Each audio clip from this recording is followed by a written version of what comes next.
Welcome to Tenor Tech, where I solve the problems you didn't even know you had. You start by confirming prerequisites: iPhone on iOS 18, carrier support, and microphone permission. Open the phone app and tap voicemail. Enable live voicemail. Once done, make sure cellular or Wi-Fi is active so transcripts stream in real time.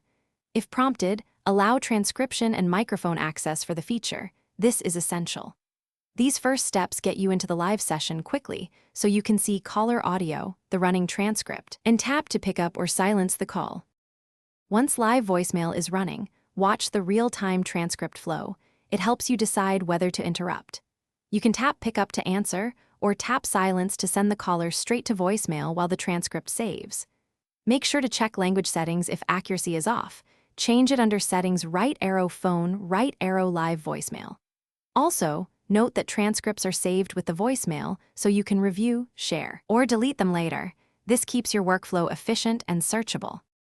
To finish, review saved transcripts in the voicemail tab and tap share or delete as needed. This preserves important messages. If transcripts are inaccurate or not appearing, toggle live voicemail off and back on, check microphone permission, and confirm language selection.